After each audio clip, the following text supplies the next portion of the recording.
All right, Megan, that sun is out. Everybody's out there looking at the damage. It looks like it is rough outside. It is, yeah, and we saw pretty substantial damage across the area as those storms rolled through last night. Maybe it woke you up.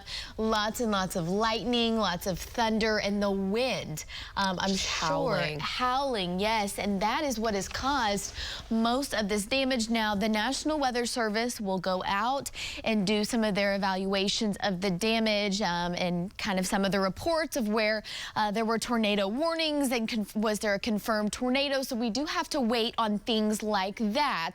But what we do know is that there is damage across the area, and we do know that power outages this morning, the numbers have just been climbing and climbing ever since those storms rolled through. So here's that system, and you can see some of the wraparound motion there as these storms now are shifting off into portions of Arkansas. Well, the great news is that we are severe weather free for the day today, but as we head into really the rest of your week, we're going to be storm free, which is awesome. So there's that squall line as it moved through the Tulsa area, and it rolled through just about midnight, and we were expecting storms to arrive anywhere from about 11 p.m. to 1 a.m. So we got super lucky on the timing, and then of course those storms continued to race off to the east. Now, we didn't have as big of a wind threat as those shifted east. When they came through the Tulsa Metro, we had winds upwards of 90, 100 miles per hour, then 80 and then 70 as they shifted east. So that was good news for our friends in farther eastern Oklahoma. And then we've just been watching rain down to the south since about 3 a.m. But at this hour, we are rain free across the area. Radar is clear, so you're good to go for any Sunday plans that you might have for your dad. Check out another one of our viewer pictures. This is from Brett in Broken Arrow, another downed tree.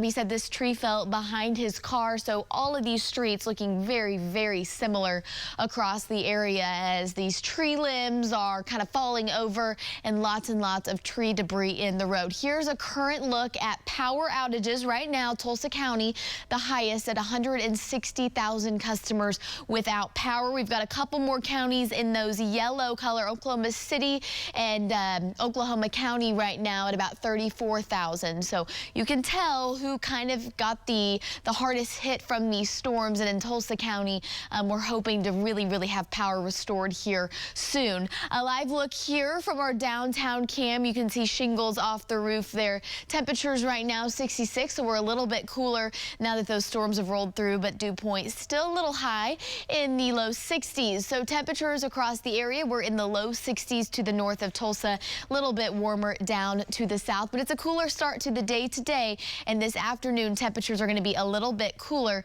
than they were yesterday. We're going to be mostly sunny, but we're going to hang on to some cloud cover until we can get some clearing just as a result of those storms. So this afternoon we'll have more sunshine than we do this morning, and this next week looks really nice. We're not expecting any significant storm chances here over the next week, but what we are expecting is warm temperatures. So for your Monday morning, we start out in the 60s, and by the afternoon temperatures are in the 90s. Now we're going to begin to see heat index values nearing the triple digits and into the triple digits as we have dew point temperatures in the upper 60s, and on some days even creeping into the 70s. So it'll be super warm across the area, and we'll definitely be feeling more and more like summertime here as we are just 4 days away from the official start of summer. I think actually now it's 3 days. 3 days. We've gone at day 4, but temperatures here over the next week,